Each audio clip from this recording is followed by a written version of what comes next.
of 2 days of meetings with the California Transportation Commission. The meeting is now in session. Douglas, could you please read the roll?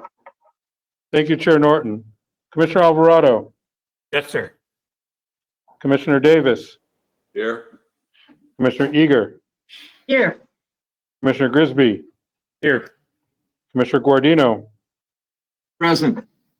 Commissioner Inman. Here. Commissioner Kehoe. Here. Commissioner Liu. Here. Commissioner Martinez. Present. Commissioner Tavaloni.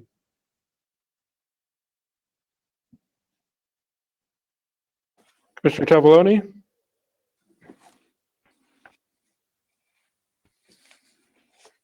Commissioner, we see you're on, but we cannot hear you. Chair Norton. Here.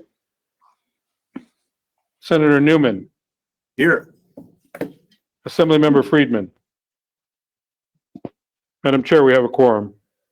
Thank you so much. And welcome, Senator Newman, for being here in your ex officio capacity on behalf of the California State Senate. We are very pleased to have you here.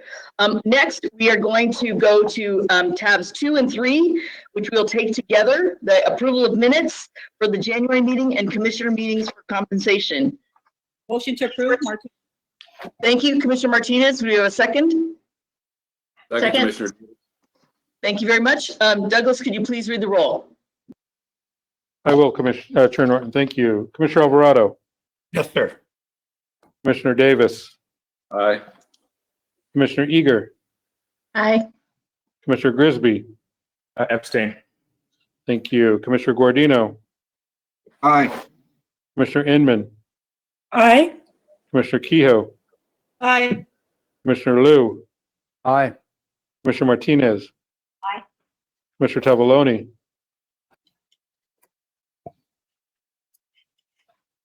Commissioner Tavaloni, we still cannot hear you. Aye. There you go. Thank you. Chair Norton.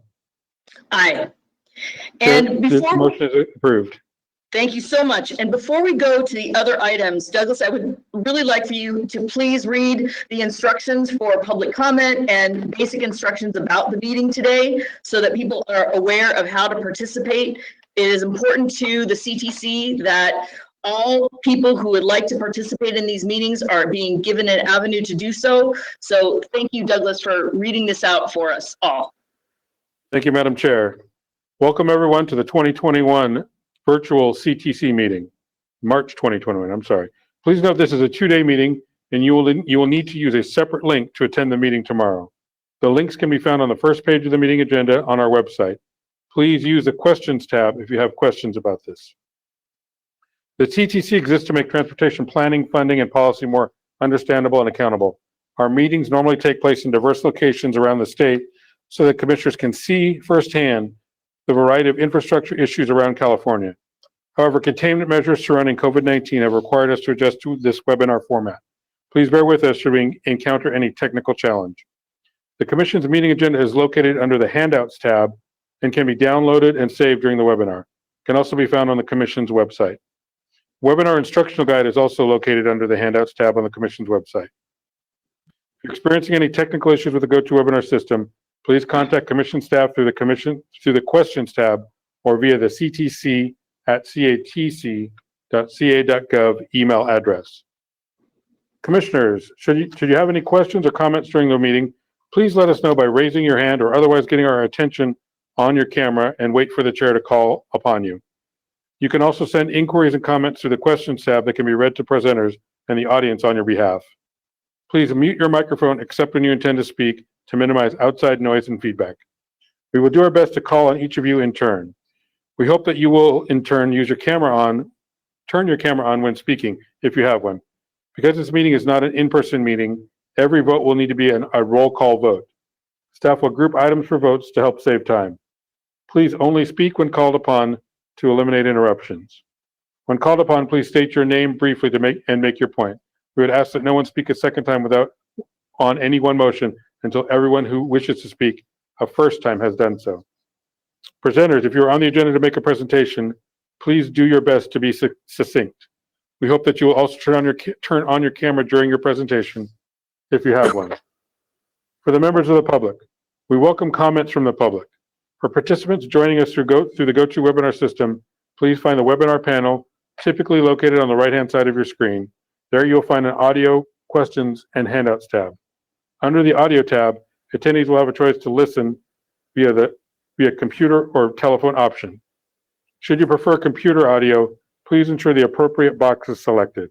If you choose the phone call option, select the corresponding box and dial the phone number, access code, and audio pin as directed by the automated system. Please note that if the audio pin is not entered, you will remain in listen-only mode and will be unable to speak to the commission should you have a comment. As a reminder, each registered attendee is provided a unique link and phone number to access the webinar. These cannot be shared with other participants as they are registered to specific attendees. There are two options for participants to provide comments on agenda items. Use the questions tab, type the agenda number you are commenting on and your comment. Commission staff will read the comment on your behalf. Alternately, you may click on the hand icon to indicate you wish to make a comment. You will then be unmuted and called upon to make your comment. Please be sure to state your name and affiliation prior to voicing your remarks. Please do your best to be concise with your comments, and please make sure that your comments add new information. If you agree with the comments of a previous speaker, simply make that statement. Since we often have many speakers, we ask that you make your point within 3 minutes or less. If for some reason we have many speakers on a topic, we reserve the right to limit comments to 1 minute. A timer may be displayed on the screen during your public comments. You will not be able to be on camera while making comments. Thank you, Madam Chair. Thank you very much, Douglas. And with that, I'd like to move on to item 4, and that is a commission report from our Executive Director, Mitch Weiss. Good morning, Commissioners. I'd like to start by congratulating Commissioner Tavallone on his reappointment to the Commission by the Governor. We're fortunate to have him on our Commission, having provided his expertise and wisdom on transportation issues ever since his initial appointment in 2002, nearly 2 decades ago. His service and commitment to the state of California are something we should all strive to emulate. And I, for one, look forward to a time when we can again have a commission meeting in the Riverside area to experience his hospitality and graciousness in person. Thank you, Joe, for all you've done and continue to do for the commission. I want to welcome Commissioner Grisby to the commission. We're so glad that you're able to join us today. Your knowledge and expertise on transportation issues will benefit the commission and the entire state of California as we continually strive to improve our transportation system. Myself and the entire commission staff stand ready to assist you with your transition onto the commission in any way that we can. I'd like to acknowledge Commissioner Burke for her service on the commission since 2010. Commissioner Burke, you've not only had a tremendous impact on the commission, but you've been an example to all of us with your long public service career. You're truly an inspiration. You'll be greatly missed, but we wish you all the best in your decision to close this chapter in your long and exemplary public service career. I want to welcome our newest ex officio member, Senator Josh Newman. Your role on the commission is extremely important for us, helping to bridge the work that we do here at the commission with the work that's being done in the legislature on transportation. We look forward to a productive partnership with you and your staff. Commissioners, we have a lot of items on our agenda to cover today. We appreciate everyone's flexibility as we work with the timing of the meeting to give all the items the attention they deserve. Today, we will hear a presentation from CalSTA on the CAPTI, the Climate Action Plan for Transportation Investments, which has been developed to advance California's commitment to climate change, equity, active transportation, public health, and the reduction of congestion through innovative strategies designed to encourage people to shift modes. I'm highly encouraged that the CAPTA has identified several near-term actions and investment strategies to advance these goals while ensuring a commitment to continuing a fix-it-first approach to our transportation system. However, I want to emphasize that for the Commission's programs, the CAPTA needs to be discussed through our workshops guidelines process in order to be implemented. We look forward to the presentation later today and further dialogue on this critically important issue.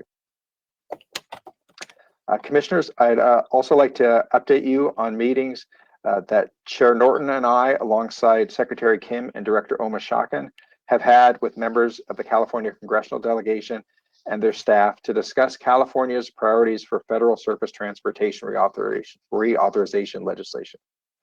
To date, we have met with Senator Padilla and staff for Senator Feinstein, as well as members on the House Transportation Infrastructure Committee, including Representatives Lowenthal, Garamendi, Napolitano, Carbajal, and Huffman. We also met with Robert Edmondson, Chief of Staff for Nancy Pelosi, as well as Representative Costa, and we have a few additional meetings that are scheduled for this week. In these meetings, we've been highlighting specific policy changes to advance our goals in the areas of economic growth, climate change, equity, and transit, which stem from the California Federal Surface Transportation Reauthorization Consensus Principles that the Commission and other agencies endorsed in 2019. We will continue to make our voices heard at this critical juncture as congressional committees will soon begin markup legislation, and tomorrow, Secretary Buttigieg will present the Biden administration's priorities to the House T&I Committee. Finally, Commissioners, I have a few updates on our upcoming meeting schedule and staff. First, on Thursday, April 8th, we will have a virtual joint meeting with CARB and HCD hosted by the Commission, in which we'll hear about ZEB charging implementation and also again about the cap date. On April 14th and 15th, we had planned to hold a town hall meeting, but unfortunately, this has been postponed to 2022 due to the inability to hold in-person meetings. I know I speak for all of us when I say that the time cannot come soon enough when we can resume in-person town hall and other meetings. On Wednesday, April 21st, we will be holding the first Racial Equity Roundtable meeting, also virtually. We are very much looking forward to this meeting and thank staff for all their hard work in setting it up. And on May 12th and 13th, we will have our next regularly scheduled commission meeting, which will also be held virtually. I have a few staffing updates also. First, I'd like to welcome Peyton Marcoux. Peyton joined the administrative team on March 14th to focus on the budget, procurement, and contracts. Prior to joining the commission, Peyton was an administrative assistant for the Finance Scholars Group, a finance intern for Cruzio, and a teaching assistant for several university courses. Second, our information officer, Connie Nakano, has departed the commission. Connie accepted an appointment by Governor Newsom to be the Assistant Director of Communications at the Department of Aging. We wish Connie the best as she takes on this new opportunity and thank her for her service with the commission. Lastly, we have hired 2 new student assistants to help with the ADA remediation and other website activities. Lacroop Bain is currently working on a Bachelor's of Arts degree in economics at UC Davis, and Ani Gokulakrishnan is working on a computer science degree at Folsom Lake College. Our current students, Yang Thao and Hope Vu, will be moving on as Yang has recently graduated and Hope will graduate soon. That concludes my report. Thank you very much, Mitch. Really appreciate the substantive report that you just gave. And with that, we'll go to my remarks and commissioner reports. Again, I'd like to make sure that we honor Commissioner Burke for her service, not only in her service to the CTC, but her service to California, especially in the area of civil rights. She was instrumental in the creation of the Equity Roundtable and the work that we are going to be doing with the Roundtable and our equity listening sessions. We want to thank her for a lifetime of service and our continued gifts to California, and want to thank her very much for being part of CTC. I want to ask whether or not Commissioner Burke is on the line. If she has a couple of remarks she'd like to make, let me know during this presentation. In addition, I want to thank Mitch for talking about what we were saying in our joint meetings. But before I do that, I want to welcome Senator Newman as our ex officio and to thank Joe for agreeing to serve an additional term as CTC Commissioner, and to welcome Darnell Grisby. We are so excited that you're going to be joining us. Your talents are so impressive, and we are looking forward to the strength of our CTC together as we move forward with a big agenda for 2021.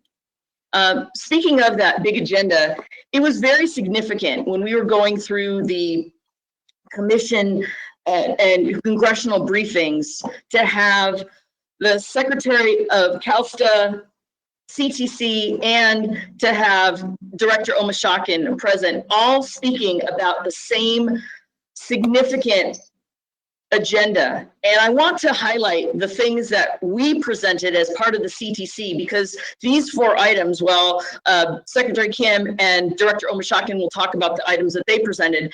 I think it gives you an idea of where we are asking the federal government to be a strong partner and how this then contributes to the overall goals of California, the legislature, and the governor. We asked for 4 things. One was a robust funding for transit in response to some very significant testimony that had been presented to the CTC about how transit agencies were on life support and needed a direct infusion right away in order to serve the public and serve their ridership and rebuild their system and potentially expand based on the needs after COVID-19. In addition, it was increasing FTA's capital improvement grant cost share for the Small Starts program to go lift the cap from 300 million to 400 million with an 80% federal participation up to 320 million, so that we could have major projects that were small but would compete less well in new starts to have an additional leeway of going up to 400 million to get these projects funded. Additionally, increasing funding and eligibility for the low or no emission vehicle grant program for zero emission bus conversion, and to give us the opportunity to have excess tolling and congestion pricing proceeds go for transit operations. We are delighted that these 4 things are already in the INVEST Act, and we had very substantive conversations with our elected officials about this, and also investing in the electric vehicle network and conveyance so that we would have a robust system that could operate these the system and build the ecosystem as we all desire it to be. I think it's very, very important that we came together, we spoke with the same PowerPoint with all 3 logos, and that this really sent a strong message about California's desire to be the pilot project for America. And we were met very strongly with our congressional and Senate delegations to say how much they appreciated us coordinating our messages and speaking with one voice. Finally, I wanted to open up the floor to our other commissioners who have been working on a number of other very important policy items for the state. And with that, I'd like to recognize Commissioner Inman and Commissioner Liu. Thank you, Chair Norton. I guess I'll just start by, of course, congratulating also Commissioner Burke and her fantastic career of public service. I have been lucky enough to serve with both her husband, Dr. Burke, who's retiring from 24 years of being chair of the South Coast Air Quality Management District, and Yvonne Brathwaite Burke, who has been my supervisor and my co-commissioner, and just so lucky to have that affiliation with that family. And their daughter actually is my assembly member, so it seems like the Burkes are inescapable for me, and it's been a good thing. I, of course, would also like to congratulate Commissioner Taglioni on being reappointed. As I have told many people, the more Joes on this commission, the better. And Commissioner Grisby, welcome. It's nice to see you, to be joining us here. And of course, our ex officio member, Senator Newman. I really look forward to working with you too. That said, for the past several months, there have been dozens of container ships and oil tankers that have been anchored outside the San Pedro Bay ports, just waiting to try to get to a terminal, sometimes 2 weeks or more. And we've run out of space on the docks to store more containers. The warehouses are full. We have truck chassis shortages. We have too many empty containers here and not enough in Asia. So we're sending empty containers all the way across back to Asia while we're not exporting as much agricultural products as we normally do. In some, this whole process or whole logistics transportation network, what we always talk about in terms of a system of systems, has kind of become just absolutely congested and dysfunctional on us. And there's no relief in sight. This is really is a crisis. And I think, you know, we recognize that we spend a lot of time trying to figure out how transportation works for moving people. We also need to pay attention to how we move goods and things.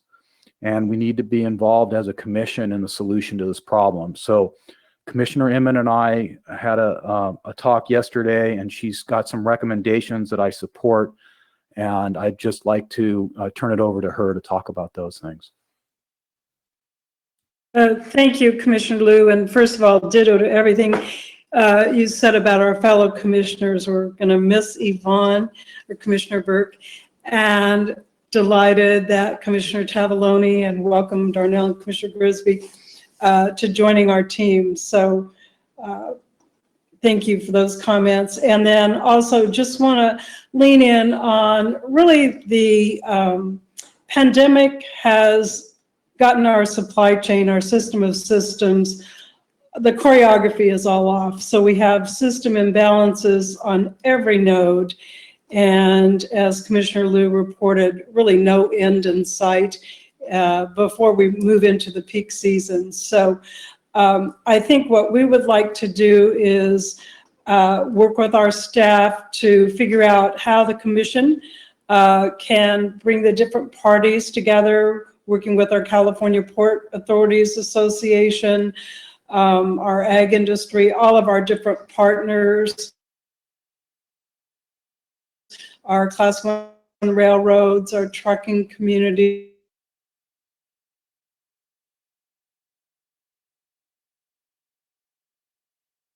Commissioner Inman, we are losing you. We don't have your audio working.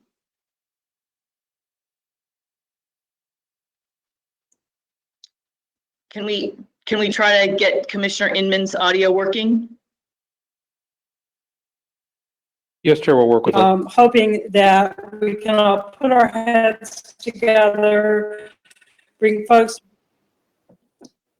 and have our staff come back to us with an outline of when we could.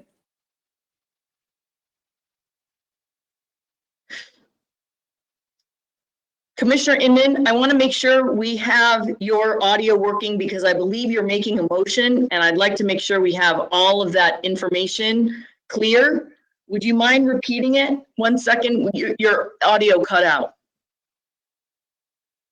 Yeah, the wind, I think I'm going to have technology issues with the wind today as well. But we would like staff to work with us to come up with an outline for hosting a workshop to bring the system of system partners together to work on solutions.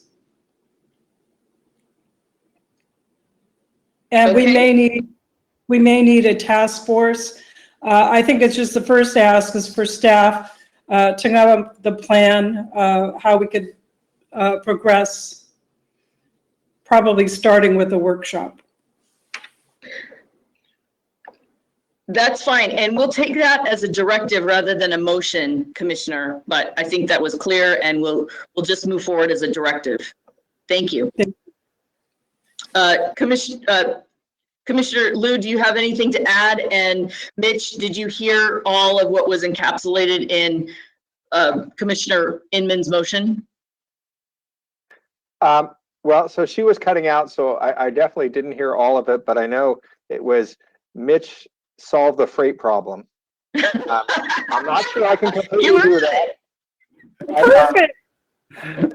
Yeah, But that's I basically understand the idea of, let's get some people together and have some conversations about how we as a transportation community might be able to figure out some ways that we can make some improvements. So we'll start working on that. And Commissioner Inman, we will be reaching out to you and Commissioner Liu in particular to help us pull this off.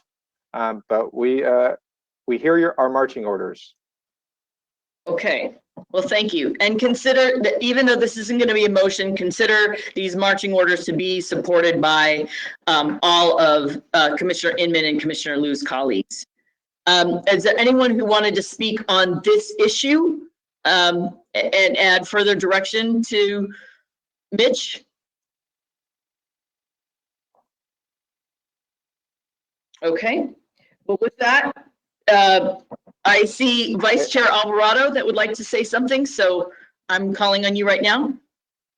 Thank you. I too would like to extend my welcome to new Commissioner Gisby, and to congratulate Joe on his reappointment. I know it was kind of a little bit of a drawn out process, but I'm glad that and happy that you prevailed. And to Yvonne, I mean, working with you over the last couple of terms actually has been a joy. And I'm a choo-choo guy, but I didn't know anything about the insights that you brought as being part of that National Rail Board. So I wish you well in your future endeavors, and don't be a stranger. When you get down to LA, we'll make sure when we're back to having suppers again, we'll make sure that we invite you to have a bit of a proper alcohol-based send-off. So thank you. Thank you very much. Commissioner Grisby, on your very first meeting, we would like to recognize you next. All right, thank you, Chair. Really wanted to thank my colleagues for the warm welcome. I just want to say I'm honored and humbled by this call to serve our people, and that I thank the governor for his confidence. I believe this is a pivotal moment in our state's history.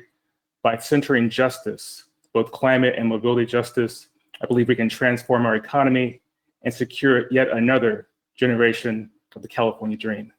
And this time, do it for all of our people. I look forward to working with all of you. Thank you very much. Thank you. Is Commissioner Burke on the line? We wanted to give her an opportunity to say a few words. Commissioner Tavaloni, did you want to say anything before we start the meeting? Well, I'd just like to say it's an honor to be back with the commission, as I call it, our family, and hope that I can move on with all of you, and I'll do the best I can and help wherever I can. But it's really an honor to be a part of this commission. You're all great people, and I appreciate being associated with each and every one of you, and especially all of the staff and Mitch. So for that, thank you so very much for all the kind words. Well, well said, and congratulations for being the patriarch of this great commission. We're so pleased to have you for another 4 years. If we haven't heard yet from Commissioner Burke, we do want to extend the ability for whenever she has the ability to call in to have her say a few words for us as well. With that, I'm going to end my remarks and go to item 6, CALSA Secretary David Kim. Well, good afternoon, everyone. Thank you so much, Chair Norton. It's great to see everybody. I too would like to start by congratulating and thanking a number of individuals. First, to Commissioner Tavaloni for his reappointment by Governor Newsom. Truly exciting news for all of us, and it's amazing to think that he has been appointed by 4 different governors since 2002. An incredible accomplishment, and it makes him one of the longest serving commissioners. And on top of that, he is virtually guaranteed to live more years than many of us. So Joe, please share your secrets to longevity when you get a chance. I also want to congratulate and welcome the newest member of the commission, Darnell Grisby, who was appointed by the governor last Friday. Darnell and I have known each other quite a long time. In fact, all the way back to his undergraduate years at UCLA. And Here's a fun fact, and Darnell, I hope I don't put you on the spot, but Darnell was an intern in my office when I worked for the city of LA in DC.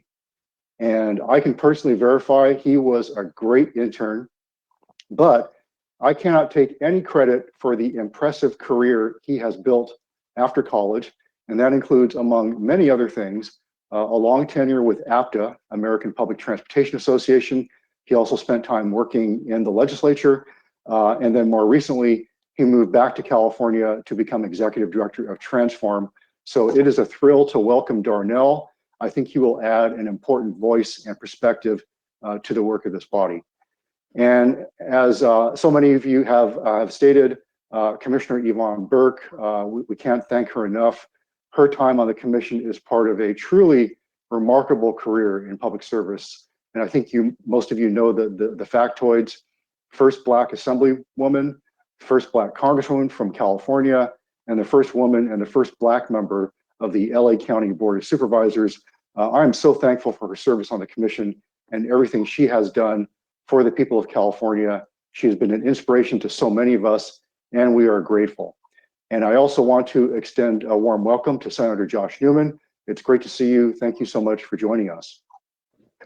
As Chair Norton indicated in her comments, we have been meeting with congressional members and offices over the past several weeks. It's been a great series of meetings and dialogue with all sorts of people. And we're doing this, as Chair Norton indicated, jointly between the Commission, Caltrans, and Director Omashaki has been part of these meetings, and CalSTA. And so this is a fairly recent tradition, but we want to keep it going to meet with members of Congress from the California delegation to discuss our state's transportation priorities. And I don't know if you can see a slide on the screen right now. There it is. This picture was taken on February 28th, 2020, with then US Senator and now Vice President Kamala Harris. This was during our annual DC pilgrimage. This was an incredible meeting. We were all set to talk about our transportation priorities, and we did. But what was foremost in her mind was the threat of the brand new emerging virus and our overall state of preparedness, especially when it comes to transit and aviation. And what was really memorable about the meeting is that she came with such a noticeable sense of urgency. She asked us a bunch of insightful questions, and we had a great conversation. And we all left her office feeling thoroughly impressed with the way in which she thought about the issue in the early days of the disease, which was technically not a pandemic on the day we met with her, but it would eventually be declared a pandemic by the World Health Organization only a few days after we saw her. And now, just more than a year later, we continue to push the state's priorities and advocate for transformational transportation policy with our congressional delegation. And of course, we're doing these meetings virtually. We've had excellent meetings in the past few weeks with individuals like US Senator Alex Padilla, as well as California members on the House T&I Committee to talk about reauthorization of the FAST Act, as well as an infrastructure package. And as I think you've heard from Chair Norton, we've been touching on issues, everything from zero emission vehicles, multimodal transportation options, equity, climate resilience, and efficient project delivery. And what's really exciting is that many of these proposals were actually incorporated in the House reauthorization bill from last year, the Invest in America Act, HR 2. And Senator Padilla has been assigned to a bunch of committees, all of which are outstanding, and that includes the all-important Environment and Public Works Committee. And that committee has jurisdiction over the highway title of the reauthorization bill, as well as climate and resiliency. So our brand new senator is very well positioned to advocate for California's priorities in the Senate version of FAST Act reauthorization. And we're so lucky to have the junior senator from California as a champion on so many of our issues. And if I can ask, please ask Doug to move to the next slide. We just met with Congressman Jim Costa yesterday. And as you can see, Chair Norton was part of the meeting, and so was Director Omashaki, although he's not in this picture. We spent over an hour with Congressman Costa going over a whole range of issues with a fine-tooth comb, he was thoroughly engaged and chimed in with a lot of helpful comments and questions along the way. So now that the American Rescue Plan is the law of the land and now being implemented, folks on Capitol Hill are clearly turning their attention to surface transportation reauthorization, which is emerging as the next big order of business. And on top of that, the Biden-Harris administration is planning to release a large and sweeping infrastructure proposal in mid to late April. I do want to note that infrastructure goes far beyond transportation. It covers everything from energy to healthcare to education to broadband and so many other areas. Also, House leadership very recently announced plans to include congressionally directed project funding or community projects, and these are euphemisms for earmarks, and that these would be in the upcoming surface transportation reauthorization as well as annual appropriation bills. Now, members of Congress have a very limited amount of time to review project proposals and submit earmark requests. And based on our many conversations with folks on Capitol Hill, I would expect that the vast majority of congressional earmarks will be for relatively small dollar amounts. But I do want to mention that CalSTA and Caltrans will be prepared to support earmark requests for projects that meet the policy priorities of the Newsom administration. In fact, Director Omashak and I held a call with transportation stakeholders just a couple days ago to outline our guiding principles for supporting local earmark requests. We also walked through the process of providing support letters like we do for locally sponsored discretionary grant applications for US DOT's infra and build discretionary grant programs. So there's much more to come on reauthorization of the FAST Act, along with an infrastructure package and of course, congressional earmarks. There is a lot of synergy between our priorities and the transportation agenda of Congress and the administration, and we're excited about what lies ahead. Finally, I'd just like to express my appreciation to all of you for an incredible turnout at our workshop last week on the draft Climate Action Plan for Transportation Infrastructure, or CAPTI, as it's known. We had more than 350 participants from state, regional, and local governments, as well as the nonprofit sector and the business community. And as most of you know, CAPTI builds on the governor's executive orders on climate change, and CAPTI, as a plan, has been under development for the better part of the past year and a half, and we've done it in collaboration with so many of you. So first and foremost, thank you for your constructive input. We're grateful that so many organizations, stakeholders, and individuals have taken the time to engage in this effort to reduce GHG emissions in the transportation sector and make our system more equitable and sustainable. And I also want to acknowledge the collaboration between CalSTA and our state agency partners, and to thank CTC staff for all their involvement throughout the CAPTI development process. Now, one thing I want to emphasize is that the plan will work within the existing Fix It First framework of SB 1 and within existing statutory authorities. And the mission is simply to identify administrative actions around planning and programming so that program outcomes can be better aligned with climate goals. And I do want to say that many of these actions can be taken directly by CalSTA and Caltrans, but others will come in the form of recommendations to the CTC for your consideration and will take continued collaboration with all of you. The Commission will clearly be a critical partner in implementing the plan, and so we look forward to a robust conversation today on how we can all work together to move the plan forward. You're going to hear more on CAPTI a little later from Darwin Musavi on my team, and on top of that, you're going to receive a presentation today on one of the key actions mentioned in CAPTI, and that is the Interregional Transportation Strategic Plan, or ITSP. I think as most of you know, the ITSP is the planning document that helps identify and select projects for the Interregional Transportation Improvement Program, also known as ITIP. You're going to be hearing more on the ITSP from Jeannie Ward-Waller of Caltrans. But I just want to emphasize that as part of the effort to implement CAPTI, Caltrans is currently working to update the 2021 ITSP to fit within the CAPTI investment framework. And what that means is that the ITSP will have a continued focus on investing in rural, smaller, and under-resourced communities throughout the state. And it will more clearly emphasize multimodal corridor planning and prioritize sustainable transportation solutions. I think this is the kind of approach that will help develop a strong pipeline of innovative transportation investments that will advance the objectives of the governor's executive orders. And I also want to point out that we have been and will continue to be fully committed to previously programmed projects in the ITIP. And we're also committed to collaborating with local and regional partners to identify future commitments that will further meet our common goals. So we're approaching this in a spirit of collaboration, and we're also focusing the ITSP to be more corridor-based and multimodal. I very much believe this is the kind of approach that will serve all of us well as we jointly attempt to deliver a better transportation future for all Californians. And so with that, Chair Norton, that concludes my remarks. Thank you so much for the time, and I look forward to today's meeting.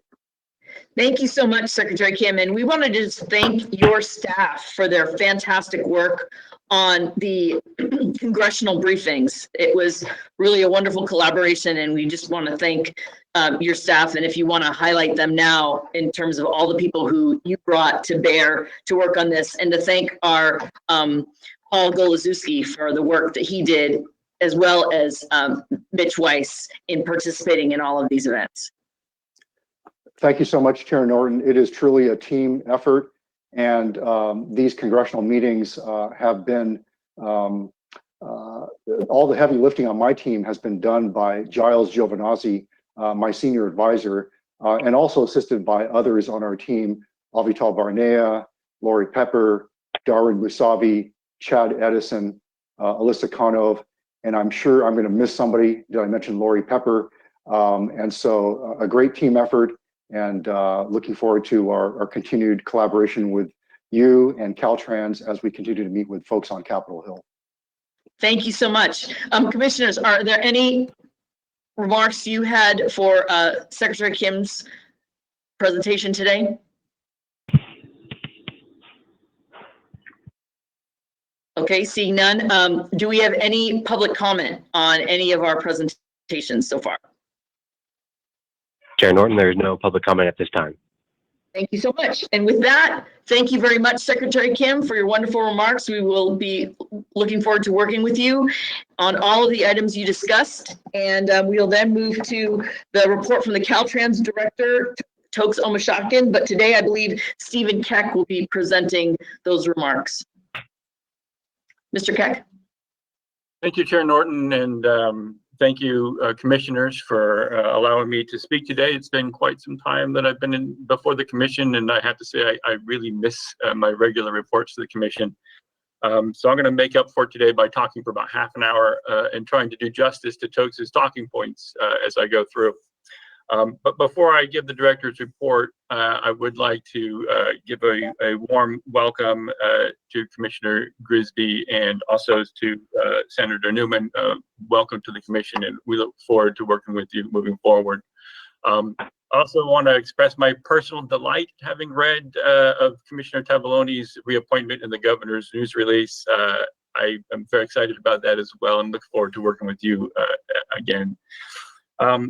As has become a tradition in the director's report, I would like to start with an employee highlight. If we move to the next slide, I want to talk about Maynard Walker.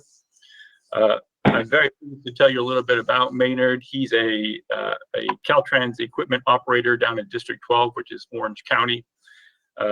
Maynard, two of his hallmarks are overcoming adversity and ongoing self-improvement, and they really have been fundamental to Maynard's success. While Maynard was incarcerated at Chino Institution for Men, he took advantage of a California Prison Industry Authority program where he was able to train for and ultimately receive his commercial driver's license. Fortunately for that, that meant that very shortly after his early release on good behavior, he was able to get on with Caltrans, and he's been performing very successfully in a variety of roles for more than 6 years now. I want to thank, and Tokes has also wanted me to extend his thanks for your important contributions to California and to recognize that you are truly a testament to the value of hard work, and you do make a difference. I would like you all to learn a little bit more about Maynard, and we have a short video that was prepared by the California Prison Industry Authority that if we could run now, that would be fantastic.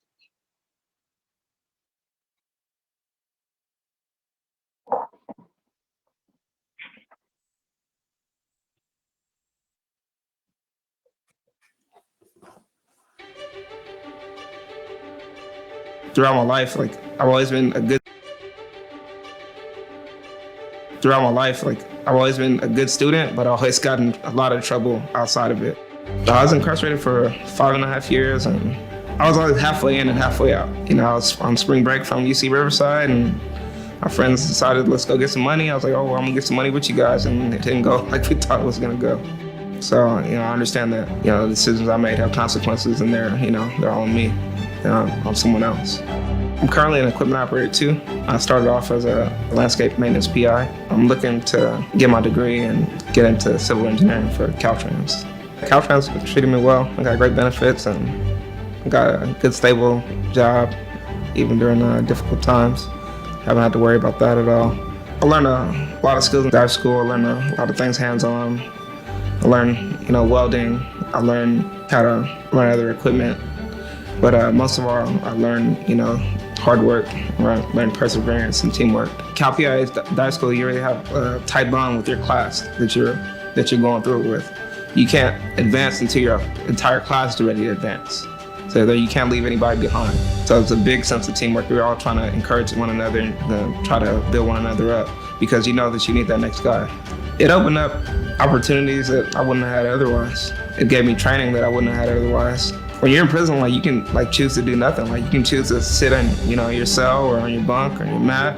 You can, also engage in some real training. It might be difficult, but it'll be fruitful. When you walk out of that gate, you still feel connected to all the guys in that dive school, the same class, and the guys that are in the classes above you, because what kind of work you guys have put in together. How much you've had to fight to get where you are. See a lot of guys that I was in dive school with, and it's encouraging to see those guys doing well, seeing with their families. So a lot of guys just switched on, ready to go, doing well. So the program I really appreciate, honestly. It gave me a foundation of hard work and perseverance, because that's one of the tougher things that I've been through, physically and just mentally. So it's a lot of training. You go from living in a cell as big as my closet to, living in a wonderful home and not too far away from the beach. You can walk there, ride our bikes, and parks, and a lot of great opportunities and beautiful places to go. I definitely have a lot to look forward to. I got a wonderful wife and wonderful kids. We're all healthy and very excited about just spending time with each other. We got a lot of love within that unit. Cal PIA, through the commercial dive program, helped me a lot. Definitely gave me a foundation for where I'm at today and where, I aspire to be in the future. For the guys inside prison, I'll just say that, just continue to persevere, continue to keep knocking on doors even when you hear no. Continue to understand that, there's opportunity out here for you as long as you're willing to work at it. I'm Maynard Walker. I graduated from Cal PI's commercial dive program in 2015.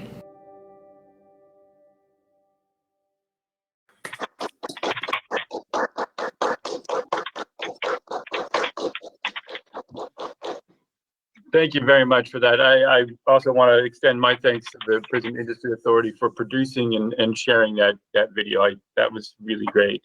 Move to the next slide, please. My next announcement is to announce that Dina L. Tawanzi has been appointed as the director for District 4, which is the Bay Area, 9-county Bay Area region. Dina was most recently acting as the director for District 4, but prior to that, she was the chief deputy director in the district and has been obviously doing a very fantastic job. Dina has been with the department for 23 years, and in her new role, she will oversee a budget of about $2 billion and a staff of nearly 3,500 employees. Dina possesses a bachelor's degree in engineering from Cal Poly Pomona and a master's degree in construction management from Long Beach State. She's a professional engineer, licensed professional engineer, as well as a project management professional. So congratulations to Dina. I didn't mention it, but her effective date was March 4th. So congratulations to her and her new appointment. Next slide, please. So safety is always the number one priority at Caltrans, and I want to take a few minutes to talk about what we have going on in the safety area. And while it is our number one focus, it's somewhat tragic that since our previous workplace safety summit, which was in July of 2020, to now, there have been 5 contractor deaths within construction work zones due to errant drivers. Our goal is 0 fatalities. That's 0 fatalities for construction workers, our own workers, for consultants, for the users of the highway system. Our goal is 0. And it's always a concern when we see this happen. And it's even more devastating when 2 of these fatalities occurred in just a 1.5-month period. And this all occurred while we're seeing reduced traffic because of the COVID lockdowns and the COVID environment. And despite that, the National Highway Transportation Safety Administration has released statistics that show that in the 4th quarter of 2020, we had a 13% increase in fatalities compared to the year prior in 2019. That's during the COVID crisis versus a pre-COVID period. We had expected and hoped that reduced traffic volumes would result in fewer injuries and fatalities, but that's just not the case. And that really highlights the need for Caltrans to continue to move forward and identify safety measures and countermeasures that will help to reduce crashes, injuries, and fatalities. And to that end, we recently held, I think just a week ago, the 2021 Caltrans and Industry Outreach, the Safety Summit with Caltrans and Industry. Where we worked with our partners from the industry, from Federal Highways, from the CHP, labor unions, contractors, and even Cal OSHA to talk about work zone safety, to identify how we can work together to improve safety in the workplace, and generate new ideas that we can implement moving forward. And just as an example, from past events, we've introduced measures such as slower speeds through work zones, buffer lanes in work zones, and using longer work windows where we can to improve worker safety. Moving on to climate action, I'm very pleased to announce that as of, I think just this month, we've released our new strategic action plan for the department. And one of the new actions you'll see in there is that we will be leading climate action moving to the future. And the department will be working with the commission and our transportation partners across the state to ensure that the transportation sector is doing its part to combat climate change. Secretary Kim already talked a bit about the cap tie, so I won't belabor that point, but you will be hearing about the cap tie today, which will really guide our investments into the future within the framework of Fix It First, but to maximize transportation and minimize our impact to the environment. And you'll also be hearing later on the agenda, perhaps tomorrow, about our current Zero Emission Vehicle Action Plan 2.0, which was just released, and more about our ZEV program, I think tomorrow on the agenda. Moving on to the next slide, just to touch on equity a little bit. We are committed to equity and to the promotion of disadvantaged business enterprises, both in participation and for utilization in transportation contracts. And we've undertaken, or well underway, on two initiatives in that area. The first is a disadvantaged business enterprise summit that is coming up on March 30th. The DBE summit will provide information to subcontractors, to contractors, suppliers, and to consultants who are either already DBEs or can become certified DBEs. And the purpose of this summit is for us to reach out and provide insight into Caltrans processes for contracting, and also to help us to gain insight into barriers for DBE engagement and how we can do better on that front. And the disparity study is currently underway. And in fact, it's reaching its final stages. And the disparity study is required at the federal level for us to establish targets for our disadvantaged business enterprise goals. And this study will help provide information on participation and also to help us set goals and how we can improve contracting for local and small businesses. The last public meeting in development of the disparity study was in February of this year, and the report will be released, or is expected to be released in June. Next slide, please. I just want to touch on the CTP 2050. That's the California Transportation Plan 2050. It was officially released earlier this month. You heard about this in the presentation from thank you. In the presentation from Marlon Florinelli, so I won't belabor this point, but it is now officially released and on the street, and it will establish a roadmap to improve mobility and accessibility across the state, while again reducing greenhouse gas emissions related to transportation. And then go to the next slide, I'll briefly touch on the recent release of our new strategic plan. This is a very significant step forward for the department and really changes the direction the department's going in.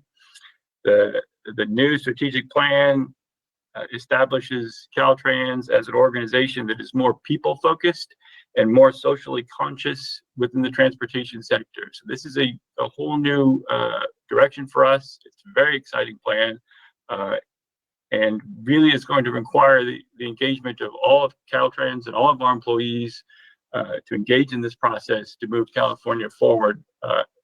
Also a very exciting release of this plan came earlier this month. And just two more items that I want to get through. The next one, if you go to the next slide, is a brief update on the emergency project on State Route 1 on Rat Creek. You've heard about this before, but I want to give you a little update. If you go to the next slide, this is the Rat Creek slide that occurred on January 28th when debris flow from a fire scar wiped out a 150-foot section of State Route 1 right along the coast there. Next slide, please. We are currently well underway to repair the damage done by this slide. The estimated cost of repair is approximately $11.5 million, including the fixing of the damage you just saw there and some additional work north of this location. We anticipate having this project complete in the very early summer. We do recognize that there's a significant impact to the local community and to businesses along SR1. And we want to get this done as quickly as we can while being safe and maintaining the safety of the road itself. It's worth noting, if it hasn't been mentioned before, the detour around this section is a 125-mile detour. So this is no small deal that we're getting this done as quickly as we can. And finally, the last project I want to highlight today is a success story on the North Coast in District 1. This is a fish passage remediation project that was recently completed on the Little Lost Man Creek. If you can go to the next slide, please.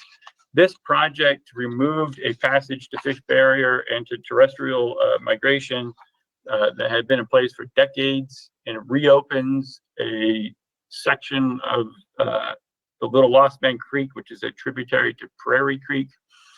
It opens up a section that's 1.2 miles long, and it's habitat for both coho salmon and for steelhead trout, which use the area for spawning and for rearing of young. Next slide, please. This is what the project looked like before it was complete. This is the old bridge, really a box culvert sectioned into two sections. This created a barrier for fish passage. It channelized the river. It allowed, it was a barrier for terrestrial migration. It collected silt and sediment and really made it so that fish could not continue upstream, and also was a barrier to small animals as well. Next slide, please. The finished product opened up the passage considerably, resulted in a natural stream bed that could be used by the fish as well as terrestrial animals who need to get under the highway. Also restored some natural habitat that had been missing, such as you see here on the left, a submerged stump that provides little hiding places for fingerlings and other things along the river. And finally, the last slide of the presentation is a look at both the downstream habitat in its restored condition and what it looks upstream in its also restored condition. Truly a success story, restoring habitat that had been disturbed by the highway for a number of decades, opening back up more than a mile of spawning and rearing grounds. And it's something that we're very proud of, and something that we look to do more of as we move forward, as this is a priority and a specific performance objective in the 2021 State Highway System Management Plan. And with that, I'll end my remarks. Thank you very much. I had a lot to say today, and I appreciate your interest in this. Thank you so much, Mr. Keck. We had a couple of comments that we'd like to make. First, I'd like to start with the issue of highway safety. And it has seemed to me that as I'm driving along the highways these days, people are either going 40 miles an hour or 100 miles an hour. And we are seeing some really horrific accidents. Can you talk a little bit about what Caltrans and CHP are doing to address these really dangerous driving conditions, and to talk a little bit more about addressing the horrific increase, 30% that you mentioned in crashes and deaths during COVID-19?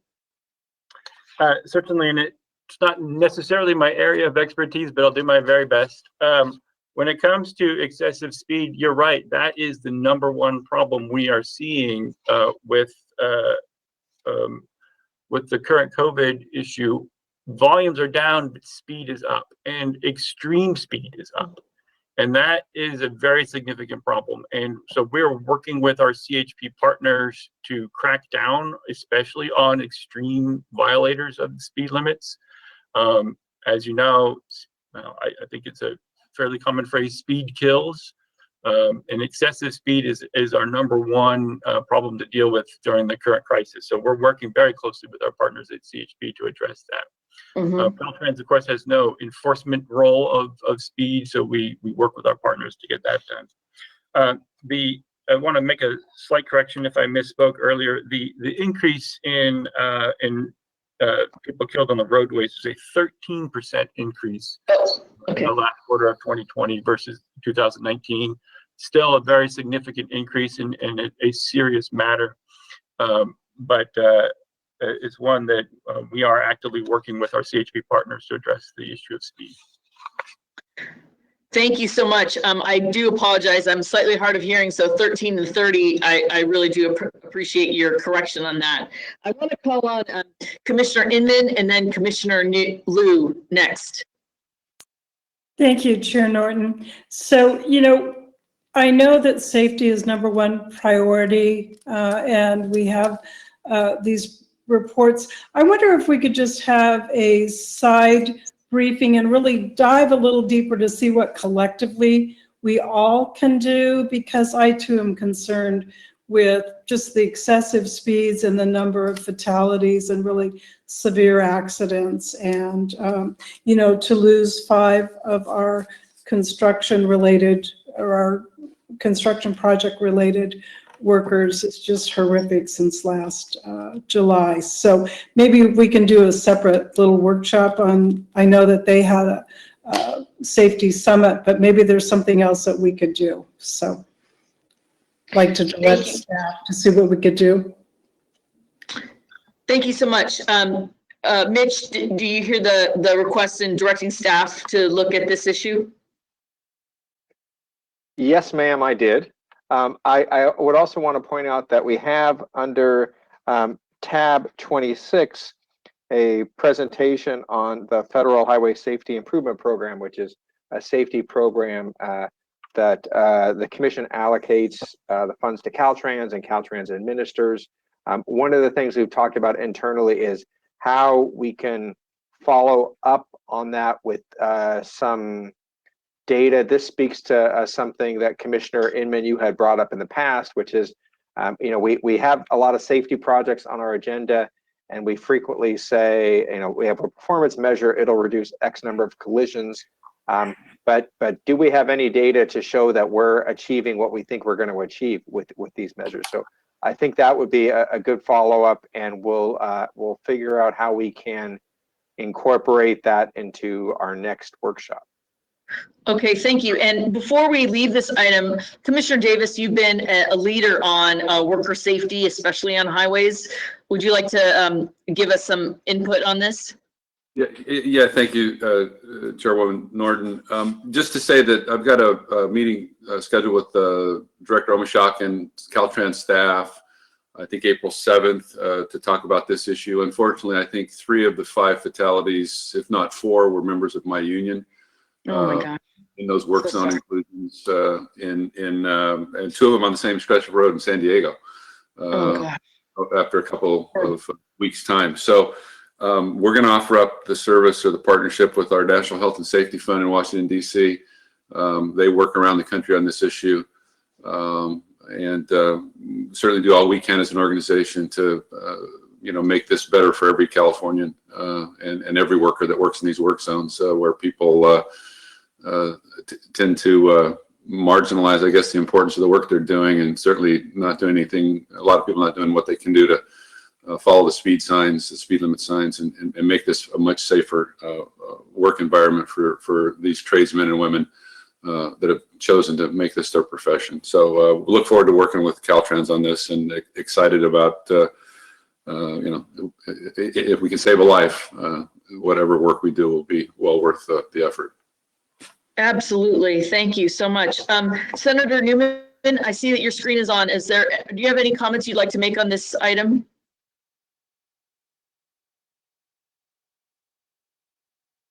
Your audio isn't on, sir. Well, that probably doesn't help, right? So I appreciate it. So thank you, Madam Chair. So I'd like to just echo Commissioner Davis's comments here. This is a serious issue. Appreciate the work that staff is doing, appreciate the work that Caltrans is doing, but folks who work for the state doing this important work need every protection that we can provide them. Thank you. Thank you so much, Senator. With that, I also see that we have no other requests to speak, and we have no public comment. So I will move to item 8, Vince Romano, FHWA California Division Administrator. Great to see you, Vince. And we need your audio, sir. Can you hear me now? We can. Look at us. Wow, I'm right on the edge of being a I can't even spell it, never mind. So I'm not sure how we already got to the end of March, but we're already there. So I'm glad everybody, it sounds like everybody is safe. Hopefully people are getting their vaccines and staying safe. I was going to talk about this later, but let me get on the safety line that we were just talking about. So Caltrans has identified Rachel Carpenter as a chief safety officer. So one of the things that she is doing is just what you're talking about. How do you bring all of the pieces of safety together? So there was a lot of different, we don't have stovepipes here in California. We have cylinders of excellence. So we had a lot of cylinders of excellence out there that were addressing safety. And Caltrans' chief safety officer is trying to bring all those things together. So one of the areas that we work very closely with Caltrans and locals and CHP and DMV and first responders and tribes and every picket we're dealing with it is our strategic highway safety plan. So that's something that I would encourage everybody to get involved with if you have an opportunity to. The other thing we're working with Caltrans to get safety plans implemented in local agencies throughout California. So there's, there's over 600 locals in California that deliver federal aid programs. So, and there's more locals that don't do that. So our office is working with Caltrans to try and encourage and get locals to have their own safety plans to address not just work zones, but the high speeds that you were talking about earlier, Commissioner, and the different areas of all the different aspects of safety, education, all the 4 E's even 5 E's now of safety. So that's an area that's a great focus. It's I applaud the safety summit that they had recently with the contracting industry, something that happened a few years ago, and there was a great involvement in that. In this past one, they broke it down, did a little something different, and had the groups look at the specific crashes that they were having in the work zones. So they were breaking out groups and looking at individually to see if there were things that could be done differently, things that we could. Your audio just cut out again, Vince. All right, am I back? You're back. Oh, look at that. I think someone's out there just cutting off my audio. We're not allowed to do that. I think just because you don't want to hear me talk doesn't mean you're allowed to do that. It's in the tough noogies category. You have to hear me talk. Some of us enjoy that, Vince. So I appreciate the discussion around safety. It's something that we want to make sure that everybody is involved in and everybody recognizes that they have a part in it. It's not someone else's responsibility. It's your individual responsibility. And what does the circle around you do? How can the circle around you affect safety for everybody? So I applaud that conversation. So let's keep that going. So we'll be glad to be a part of that. Couple other things. We think since we last talked, we do have a official secretary. Secretary Buttigieg has been confirmed.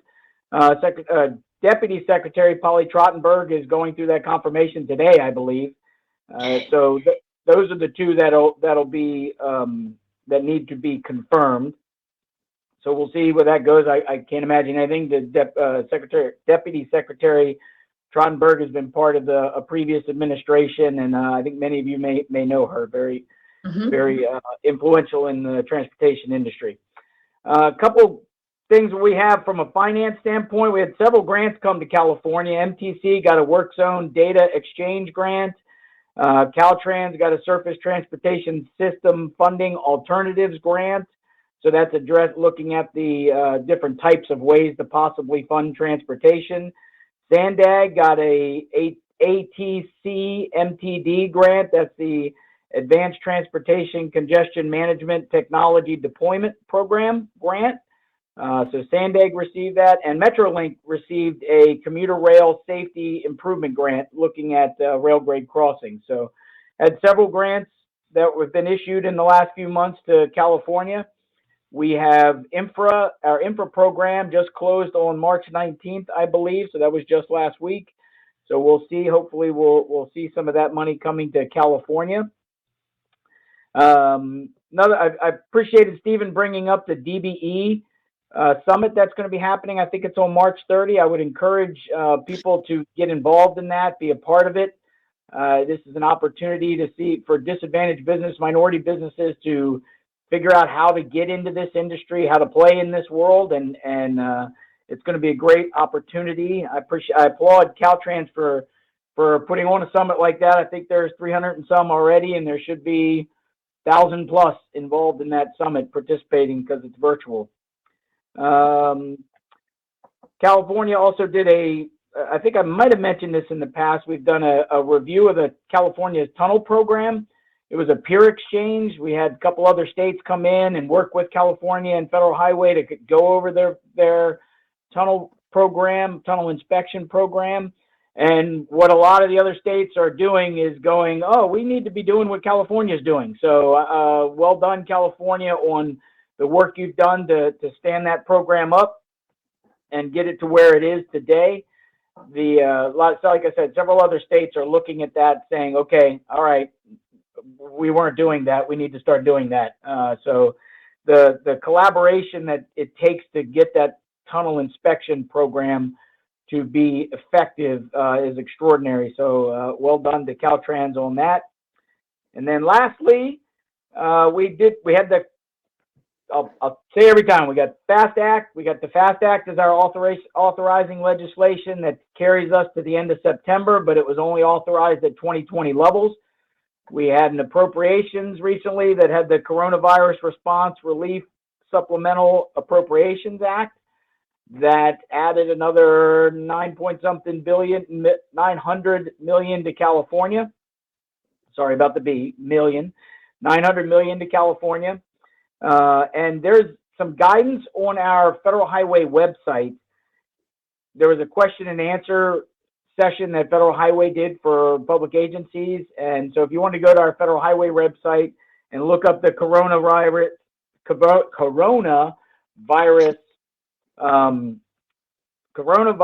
Response Relief Supplemental Appropriations Act guidance, that can give you the different flexibilities that you have for that funding. We're working with Caltrans, obviously, on what's appropriate use of that funding. But there's some nuances that, some different opportunities for that type of funding that normally doesn't come with our federal aid dollars. So that's something to look at.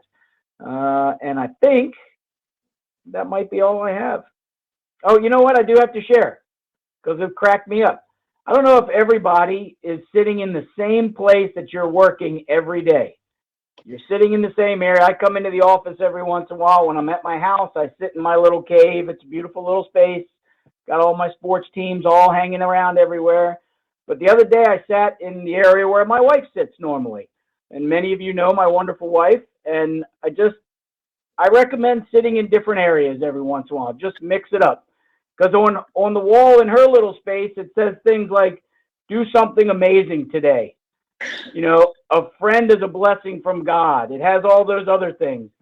But I did notice one thing that she had in there. Now recognize we're empty nesters now.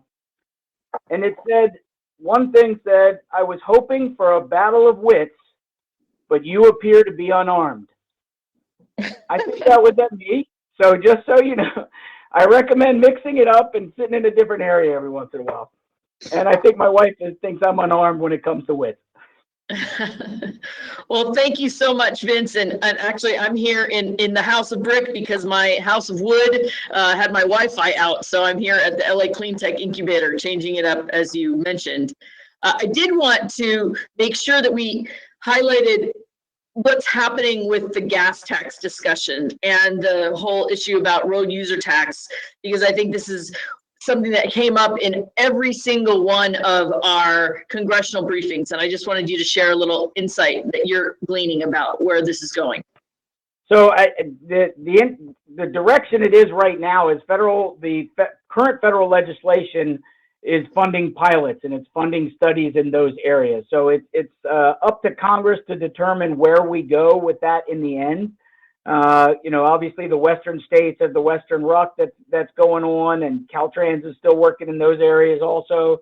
So it's really going to see, it still is in a lot of the study stages. So you'll see the grant funding is for studies. So I don't know that we'll see anything major change in this next legislation.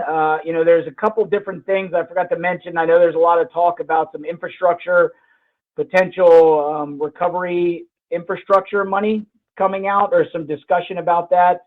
And the other piece of that is like I said before, our FAST Act expires, our authorizing legislation expires at the end of September. So where all three of those things line up, I don't know. It's possible there is some infrastructure money coming earlier than our legislation, but I don't know how those all overlap. But I think California is out there on the front with several other states in the West at looking at the different alternatives to funding But that'll end up being a congressional decision, not a federal highway decision. The only thing we're trying to do is make sure we are providing the funding to allow people to find out what's out there and find the different possibilities.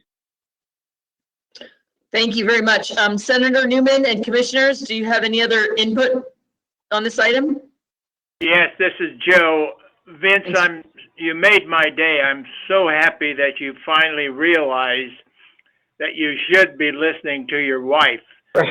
Now on, I believe you will probably advance an awful lot if you just remember to talk to her and be nice, because I know how tough you can be. I will share that with her. Well, thank you. Seeing no other requests to speak and there is no other public comment, we thank you, Vince, for your report, and we will move on to item 6, the Regional Agencies Moderator, Yvonne Garcia.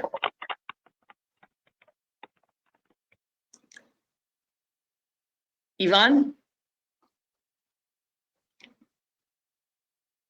We need your audio.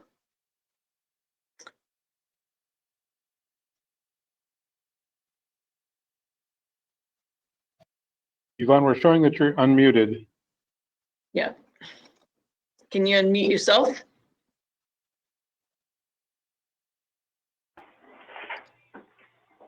Okay, while we work on the technical issues, we're going to move to the Rural Counties Task Force Chair, Woodrow Deloria, item 10, and we'll come back to Yvonne when the technical difficulties have been addressed. Mr. Deloria? Good morning, Commissioners. Can you hear me? Yes, we can. Well, thank you. As I said, good morning, Commissioner Chair Norton. This is Woodrow Deloria, the Chair of the Rural Counties Task Force and the Executive Director of the El Dorado County Transportation Commission. Forgive me for declining to use my camera, but as is the case with many of my rural colleagues, I have very limited bandwidth. Congratulations on your appointments, Commissioner Grisby and Senator Newman, and your reappointment, Commissioner Taglioni. And of course, thank you to Commissioner Burke for her leadership on the CTC. The RCTF met on March 19th and discussed a wide range of issues and opportunities facing our 26 rural counties. And of course, the COVID recovery funding was a main point of discussion, and we really appreciate the coordination with your staff, specifically Paul Galazewski and Teresa Favila, on working through various strategies and how these funds would be allocated statewide. I'd say that Paul and Teresa went above and beyond to work with the rural counties, including us in the many workshops they facilitated, as well as numerous one-on-one discussions with many of our rural agencies. Rural counties are supportive of the staff recommendation to include a $200,000 minimum allocation to the COVID relief or CRISA funding for the small rural counties. And while $200,000 may sound like a small amount, it does provide at least the least populated counties funding, which can provide a meaningful response to the impacts of the pandemic. Without a minimum floor, some of the smallest counties would have received such a small formula share that the cost of administering those funds alone would really not justify allocating them to any real improvements. And while we understand the guidance for allocation of these CRISA funds is by no means precedent setting, we hope that a minimum guarantee be considered for all future federal stimulus or other funding programs. These minimum funding guarantees present very little impact to the large urban regions, while providing the smallest of rural regions with a meaningful funding allocation which can directly impact transportation investments and economic prosperity in the rural communities of California. Rural counties also appreciate the consideration to allocate a portion of the CRISA funding through the STIP formula share, which also considers the vast roadway lane miles that many of our rural counties operate and maintain. Also, on last Friday, Scott Sauer from Caltrans provided us with an update on the 2021 Interregional Transportation Strategic Plan, or ITSP. And we really appreciate Scott and other Caltrans staff coordinating this effort with the Rural Counties Task Force. The ITSP is a critical planning document for many of our rural counties who depend on a safe and effective interregional transportation network, which serves as the foundation of their economic prosperity. RCTF will continue to work with Caltrans in identifying key interregional corridors and priority facilities that will enhance safety and mobility throughout rural California. In many rural counties, there are still more traditional strategic roadway infrastructure investments that are needed to improve safety and operations, connectivity, goods movement, and to facilitate evacuation in high wildfire risk areas. Rural counties are committed to working on the draft ITSP to identify ways in which rural transportation investments can contribute to achieving the statewide and CAPTI goals to reduce VMT and combat climate change. And we look forward to working with Jeannie Ward-Waller, Scott Sauer, and the ITSP team to highlight the importance of these strategic investments in rural interregional routes when developing the ITSP and the resulting project selection in the ITIP. And finally, as we emerge from this pandemic, many rural counties continue to face challenges, as do all the regions across California. The rural counties reach out to you, the commission, and our urban dwelling neighbors to continue to include and coordinate with us as California moves forward with new transportation policies and funding programs. This continued coordination will ensure rural Californians and the rural regions can continue to provide safe and effective transportation opportunities to not only our residents, but the millions of visitors who enjoy the ample open space, clear air and water, and many recreation and tourism activities.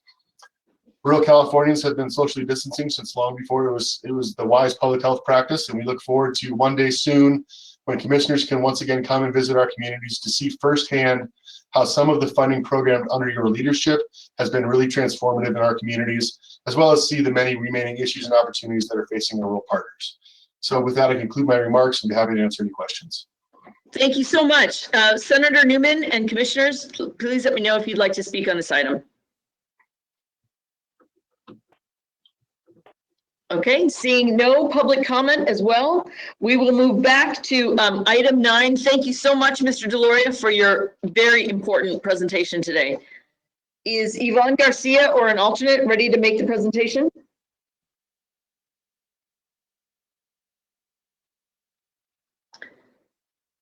Mr. Garcia?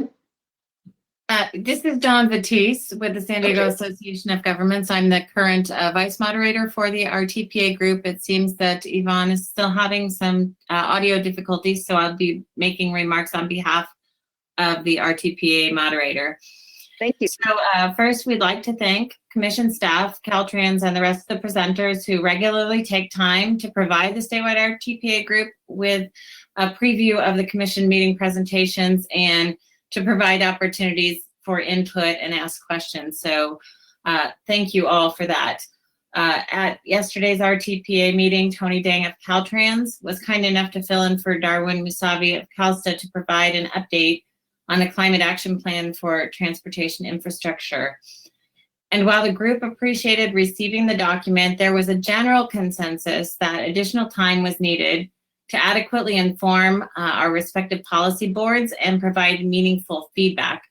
Due to the timing of when various committee meetings and board meetings are held throughout the state, we could be looking at a couple of months to actually achieve that. And as a result, additional comment time is respectfully requested. Mr. Dang indicated he would relay the message back to CalSTA.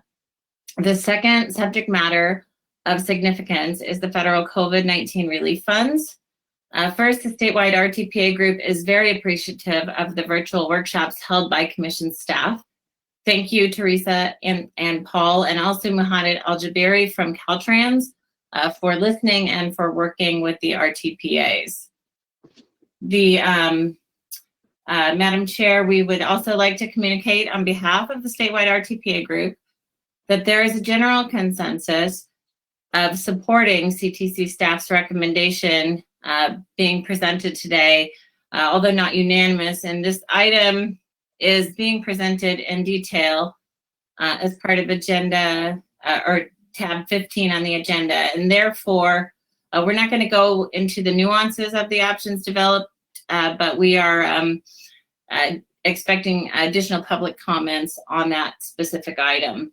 And lastly, we want to thank Dee Lamb of Caltrans for working with our group to develop what we're referring to as a local assistance day to offer and provide needed training and information to RTPAs and key public works staff at the local agencies. And a survey on the needs will be emailed out to the RTPA group in an effort to develop needed training and assure that there's adequate time to cover the various subject matters. And we all have the same objective to deliver our projects efficiently and effectively and meet our performance goals. So this last year has brought many challenges due to COVID and in some cases staff turnover. And we are really hoping and and hopeful that this local assistance training day will be helpful for everybody. And Madam Chair, this concludes the report. Thank you very, very much. I appreciate you stepping in today. Senator Newman and commissioners, do you have any further comment? Okay, and we have no public comment at this time. Thank you so much for your presentation, and we're going to move to Suffolk County's Coalition Executive Director, Keith Dunn. Keith? Thank you, commissioners. I hope you can all hear and see me. I appreciate. You can. Thank you. First, I'd like to welcome our new commissioner and the reappointment of our good friend, Mr. Taglione, to the commission. I have to make a confession before I get into my report that I am, in fact, the individual who continually tries to mute Mr. Mamano. It's been an effort I've been undertaking for years. I don't ever seem to have success in muting him. I know that I'm joined by many of my colleagues in that effort, and we will continue to try and mute Vince whenever possible, but he always seems to have a workaround. So he must have some good technological advancements, because there's been a mounted effort to try and mute Vince for years. With that said, I'd like to say that the Suffolk Counties is looking at 2021 as an opportunity to continue to deliver on our promises to voters. We have, as a matter of COVID, been working extra hard to make sure that the commitments are being made. Now, we're funded by a sales tax. I think some of the things that we're learning is that the impact of COVID on, has been much different than the last economic crisis that we had back in 2008. We think that, as we start and assess some of the impacts on the financial side, we're seeing that freight continues to be moved and needs to be a priority, as do the projects that we have set aside within our local measures. And we look forward to working with the state and our federal partners to look at additional resources that can come to California. I know that, it was mentioned earlier that we're looking at earmarks and other grant programs and funding programs. And I know that, the needs remain great, but what we can see is that the priorities that we outlined initially in our expenditure plans, also in SB1, need to remain those priorities for the state. Those are projects that haven't changed, the need hasn't changed, and we need to continue to meet our commitment. As we like to say, promises made, promises kept is kind of the mantra of the Suffolk Counties, and we want to, as we start looking at new policies that impact some of these fundings, to make sure that we're keeping those promises, not only of our local measures, but also the promises that the voters entrusted with us with SB1. Shifting towards CAPTI, we're very appreciative of the lofty goals of the administration. We appreciate the informational outreach that took place to make us aware of where the policy is headed from a state perspective.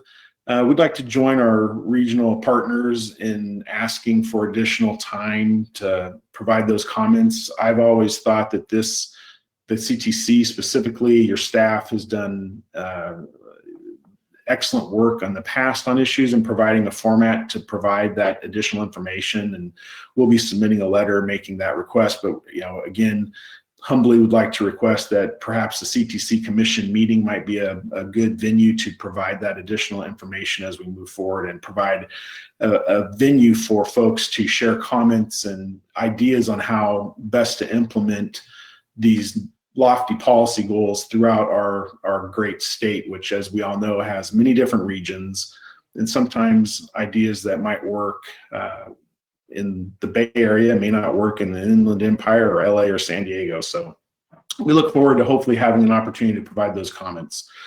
We're looking at a number of pieces of legislation and developing positions on those. I won't go through the entire list, but the Suffolk Counties are a resilient group. We are working diligently to make sure that we're delivering on our promises. We are looking forward to partnering with the state to make sure that the promise of SB1 remains intact and keeps the faith of the voters, because if we've learned one thing as an organization, keeping that promise is key to the success of the organization. So with that, again, I want to recognize Senator Newman. It's great to have him be a part of this body, a good friend and a great addition to this commission. So with that, I'm happy to answer any questions. Thank you so much. Senator Newman, colleagues, do you have any questions of Mr. Dunn? Well, thank you. My only question is, Mr. Dunn, will you be testifying as well on item 20, the CAPTI item itself? I'm going to offer a few comments, and again, we will go into more in depth later, but I really would like not to take any more of your time, but to just look for an opportunity to really build out on that discussion. These are great goals that we've set forth, and I think that as an organization, we just want to make sure that we provide every opportunity for success, which means talking about how best to implement those policies in the various regions of our state. So. Fantastic. Well, seeing that we have no other requests to speak from colleagues and no public comment, we look forward to your comments later in the meeting, and we thank you very much for this report. Thank you, Chairwoman. Thanks again. With that, we're going to move to item 12, California Transit Association update. Michael Pimentel.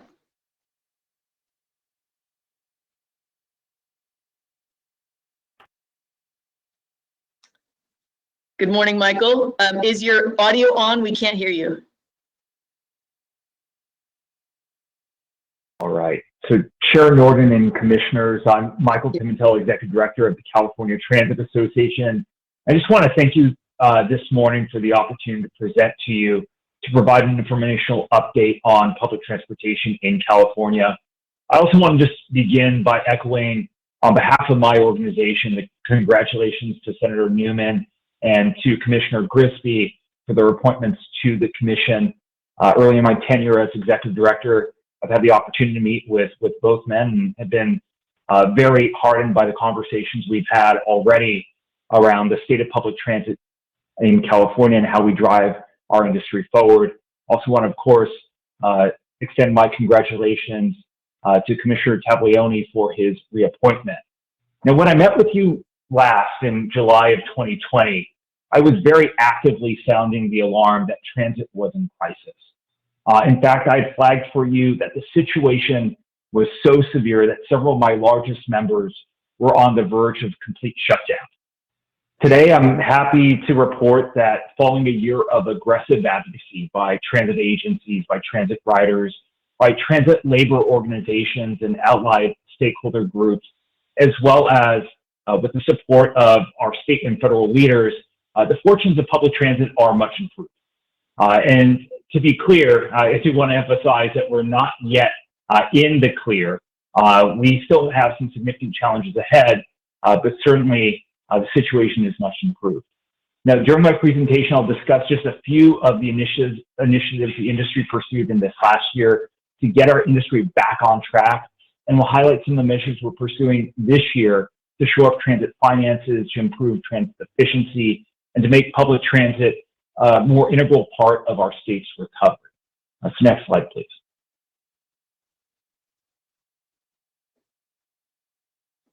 Next slide, please. And on the next slide, we'll begin with just an overview of one of the more critical items that we pursued. Now, as you can imagine, much of our efforts to save public transit this past year focused on securing operational funding support for transit agencies throughout California. This support was necessary, as you know, because public transit agencies had lost significant ridership. And some agencies' ridership levels were down by 90% compared to pre-pandemic levels. And with that, we had seen similar declines in fare box revenues. This support was, of course, also necessary because transit agencies were seeing sales tax revenues dry up as the economy slowed down at the very same time that expenses for those transit agencies were increasing. All this, of course, created a financial crunch at transit agencies that actively undermined and threatened to halt the essential services that they provide. To elevate a request, we as an association organized a coalition of close to 40 organizations that engaged directly on emergency funding relief at the congressional level and that worked to amplify the national campaign for emergency funding relief that was being organized by the American Public Transportation Association. Now, some of the representatives of organizations that joined alongside us are watching here today, and just want to say thank you to all of you for your support. Now, on the next slide, you'll see that we took our message to local, regional, and national press, emphasized the importance of saving public transit. And on the next slide, you'll see, of course, that all this work ultimately paid off. In the months since I last presented to you, Congress passed and President Trump and President Biden respectively signed emergency relief measures that each provide robust operational support for transit agencies. I will not focus on CRISA, the first of the two measures, as it was passed and enacted in December, which in pandemic times, I hope you'll sympathize, feels like eons ago. I will focus instead on the measures in more recent memories, the American Rescue Plan. Now that plan, which is a signature recovery effort of President Biden and congressional Democrats, includes $30.5 billion in emergency relief for transit agencies nationwide, improving even on President Biden's outline plan that was released in January, which would have provided $20 billion for transit agencies. On the next slide, you'll see how funding will soon flow to transit agencies. Of the $30.5 billion, fully $26 billion, that FTA 5307 line item, is reserved for transit agencies operating in urbanized areas. Meanwhile, just north of $400 million, the FTA 5311 line items are dedicated to rural transit agencies, including those providing long-distance service. Now, much of the remaining balance is available to transit agencies on a discretionary basis for operational funding needs that outstrip what any one agency might receive in its formula allocations from FTA 5307 or FTA 5311. So additional funds are set aside to provide local match offsets to major capital projects, including several here in California. Next slide, please. Now, from these programs, California will receive about $4 billion, with the lion's share of that funding flowing to transit agencies in urbanized areas. Between the CARES Act, which is the first emergency relief measure, CRISA, which was the second, and this most recent American Rescue Plan, California transit agencies will end the pandemic having received $10 billion in emergency relief. And I do want to emphasize here, while that figure is staggering, in no way is it a windfall to transit agencies, and it does not portend high times for their services. Rather, this funding is dedicated to addressing the most immediate operational funding needs of transit agencies. And in fact, transit agencies are barred from using these funds for capital purposes unless it can demonstrate that they did not furlough employees during the pandemic, which you can imagine that is a high bar to meet. On the next slide, we'll cover just one additional item that we pursued in this last year, and that's vaccine prioritization for transit workers. Now, even as we focused on emergency relief for our transit agencies, the industry continued its efforts to ensure that our workforce and our riders would be as safe as possible in the hopefully remaining months of the pandemic. As an industry in California, we coalesce around the importance of providing our workers with access to the COVID-19 vaccine. For us, the imperative was clear. Since the start of the pandemic, transit agencies, or rather their brave workforce, transported other essential workers to their jobs in healthcare, education, food services, and hospitality. Additionally, they continue to provide other services like paratransit service to elderly and disabled people throughout our state, often serving as a lifeline to these populations. We also recognize that a healthy transit workforce was essential for fulfilling our charter, a charter that we gladly took on to expand access to the COVID-19 vaccine to many low-income people, people of color across our state, facilitating ultimately the governor's vision for an equitable distribution of the vaccine. Now, CDPH luckily recognized the public health case for vaccinating transit's workforce, and beginning on March 15th, our workforce became eligible for the vaccine. On the next slide, I'll just highlight in very sketch form that our industry has continued to also pursue statutory relief for transit agencies. On your screen are a few of the measures that we're pursuing. The Newsom administration has also introduced trailer bill language that would advance many of these priorities, and they're things that we're going to be engaging with the legislature on in the coming weeks. So as I close this portion of my presentation and go to this next slide, I do want to just underscore why all this mobilization effort was so critical. And here I want to echo some remarks I shared with you last year. And that's that the demographics of transit ridership has always skewed toward low-income communities and communities of color, communities that have not historically had strong access to means of mobility. And of course, today's crisis has only made the difference between who's riding and who's not that much starker. And so our industry's efforts to save public transit were matters of mobility justice and health equity. And just want to make sure that I end on that note before I turn to a few slides on recovery. So on this next slide, and actually we can go to that next slide, I'm going to pull up a graphic that's familiar to you. It's our Future of Transit report. This one we had released in July of last year. It included 17 recommendations in all, 11 best practices, 6 policy recommendations that touch on various aspects of transit operations, technology, land use, and funding. As an industry, we're working methodically to implement each of the recommendations that are included in that report. Now, before I move on to the 6 policy recommendations that we're advancing, I do also want to note that we're not going to touch on it in any length today. California's transit agencies are deeply engaged in discussions on how we as an industry can advance racial equity and social justice through the services we provide, the ways we interact with our riders, and the planning and capital decisions that we make. Within my association, I'm spearheading, with the support of my transit and business members, a task force on inclusion, diversity, and equity. And that task force has been meeting every 12 days since mid-December to develop recommendations that will drive us forward in these areas. Our work is not yet complete, which is why it's not included in my presentation today, but hope to share those recommendations with you soon. And on the next slide, you'll just see 6 of the policy recommendations that were included in our Future of Transit plan. I talked a lot about number 1, so we'll just focus on items 2 through 6. So on the next slide, you'll see that as an industry, we have long supported efforts to reduce the voter threshold for passing special taxes to support transportation projects. In recent years, we've seen various local measures fail by just barely missing the 2/3 voter threshold that's required to pass these special taxes today. We are supporting ACA 1, which would lower that threshold down to 55%. By the same token, and this takes us to our next slide, our industry has continued to support efforts to streamline the environmental review process for transit projects in ways that maintain a strong role for public participation.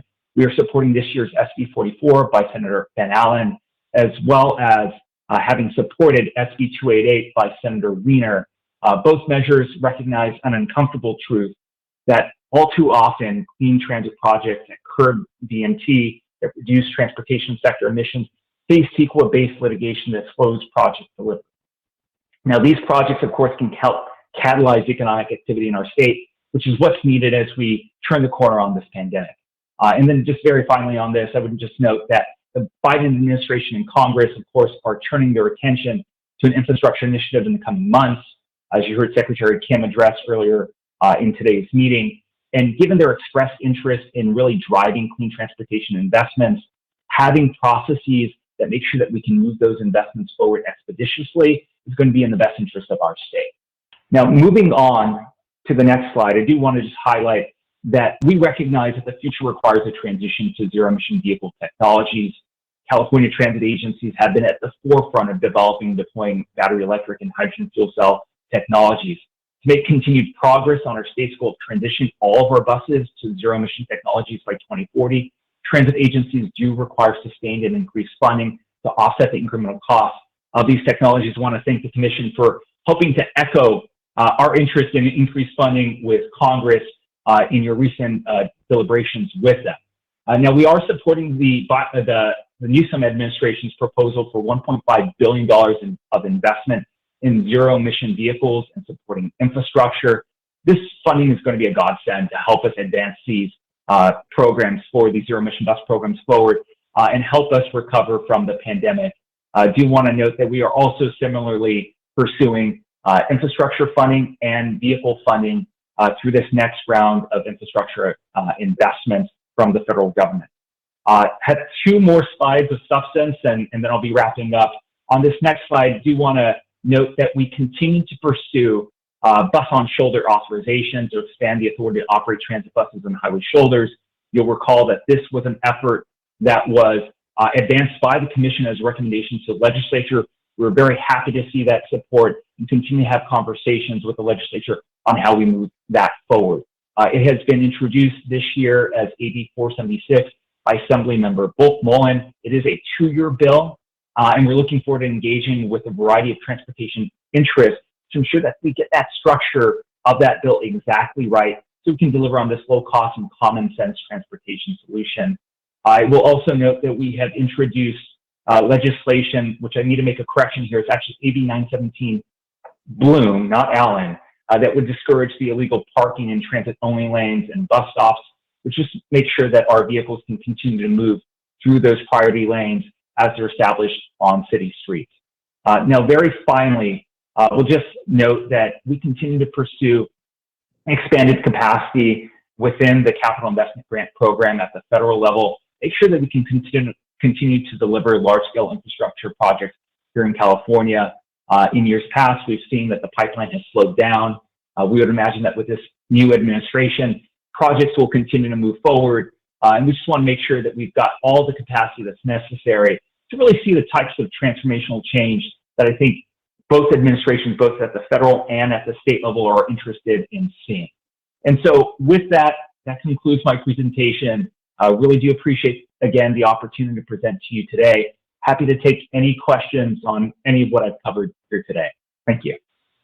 Thank you so much, Michael. And I did want to make sure that you heard in our presentations earlier that the CTC and CalSTA and Caltrans are continuing the pressure to increase funding for transit, specifically because of your advocacy and presentation to us, talking about the life support that we're currently under and the need for more funding, even though 30 billion nationally seems like a great deal. That we are keeping up that pressure, and we want to make sure that you know that we've been asking for many of the things that you're talking about in this presentation, and we're going to be talking about more in a future item. So we appreciate your advocacy, and we appreciate having ourselves as a partner with the CTA.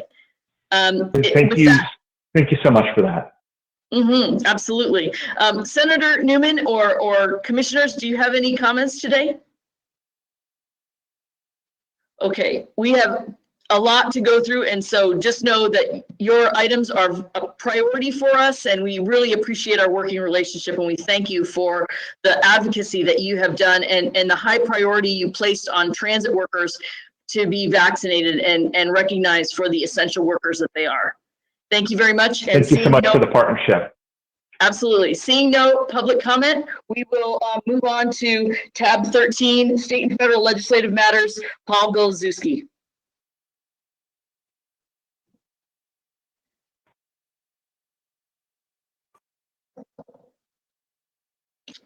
Paul, is your audio on? Yes. Okay, perfect. Thank you. We can now. Okay. Commissioners, tab 13 is an action item on state and federal legislative matters.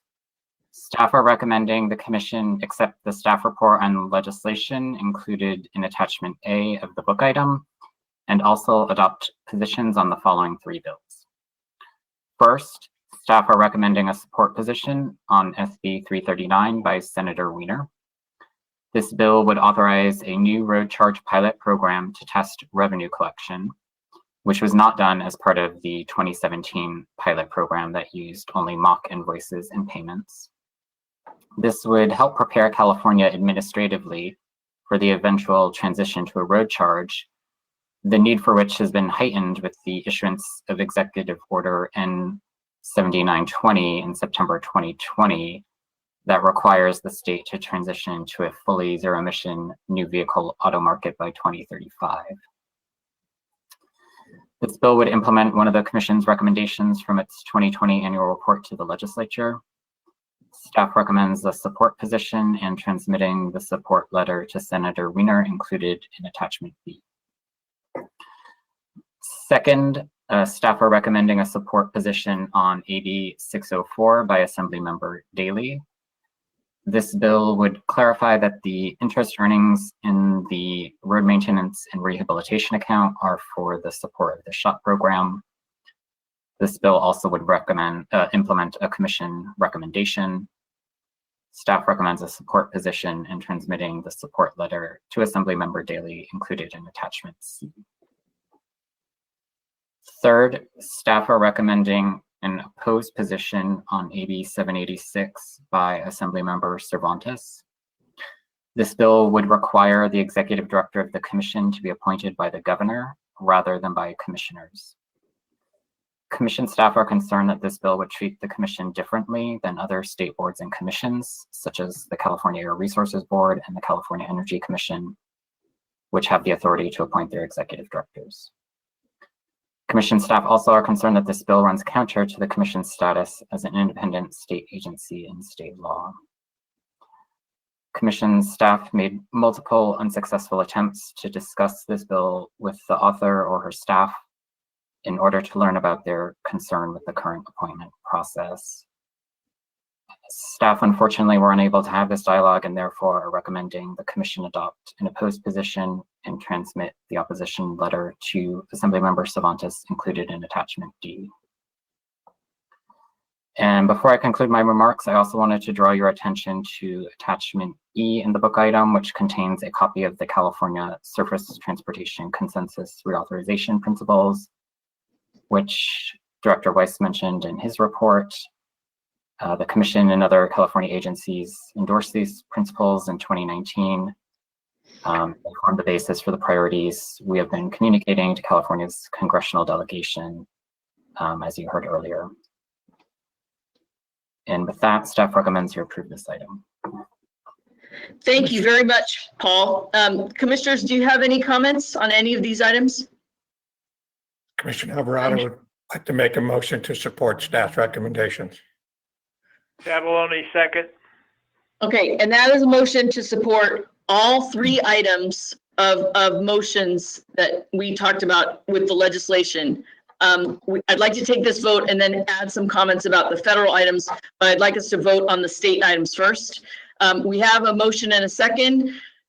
Douglas, could you please read the roll? Commissioner, Chair, do we have any public comment? We do not. Okay. Thank you for asking. Commissioner Alvarado. Yes, sir. Commissioner Davis. Aye. Commissioner Eager. Aye. Commissioner Grisby. Aye. Commissioner Guardino. Aye. Commissioner Inman. Aye. Commissioner Kehoe. Aye. Commissioner Liu. Aye. Commissioner Martinez. Aye. Commissioner Tabellone. Aye. Chair Norton. Aye. Chair, the motion is approved. Thank you. And then to continue on the federal side, Paul, I want to make sure that we direct staff to work on a letter memorializing the positions that CTC has taken with our recommendations regarding the federal legislation, memorializing the work we're doing with CalSTA and Caltrans, but also reiterating the priorities that you highlighted in our item today.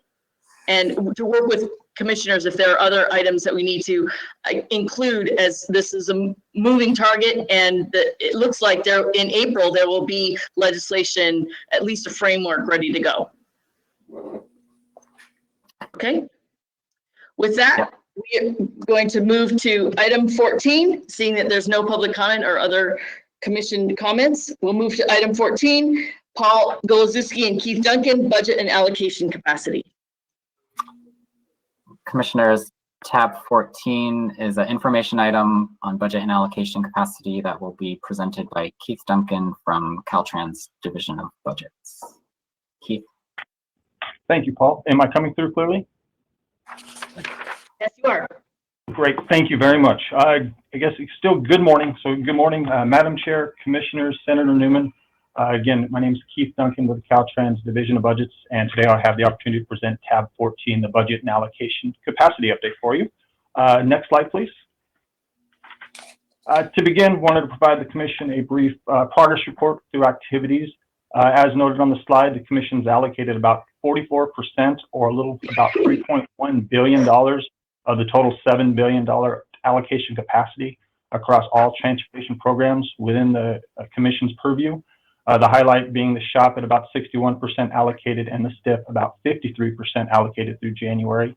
44% is a bit lower than we would like to see. Obviously, with a total of $7 billion being available, trying to get this funding onto projects and get them started as quickly as possible is definitely important, not only to get this revenue to work, but also for economic recovery efforts. We know that many of the programs are working with their respective project managers, both on the local as well as within Caltrans, to get status updates as we finish the third quarter and begin the fourth quarter of the fiscal year this next week. Preliminary information shop appears they will be able to fully deliver on their program of projects for the current fiscal year. Programs such as the STIF, we understand that there's about $200 million, a little over $200 million worth of projects that are programmed for the current year that more than likely are going to get pushed out to next year. So I know that the STIP program managers are looking to see what we can potentially advance from projects that are programmed for next year to try to pull into this current year to try to get to, some of this funding to work. One of the main things we do want to emphasize, any of the unused or unallocated allocation capacity for the current year, more than most of that, if not all of it, will roll over to next fiscal year, so we can continue to allocate those funds. But again, the intent is to try to get these funds allocated on projects as quickly as possible. And based on today's agenda, or at least the agenda over the next 2 days, we're looking at about $400 million of potential allocations. So won't make a big jump, but at least we know we're getting projects allocated. Next slide, please. This next slide, we just wanted to show how the current year's allocation capacity rate throughout the fiscal year compares to prior fiscal years. Just quick familiarity with the slide, the vertical axis represents percent allocated, while the horizontal or the x-axis represents as we progress through the fiscal year.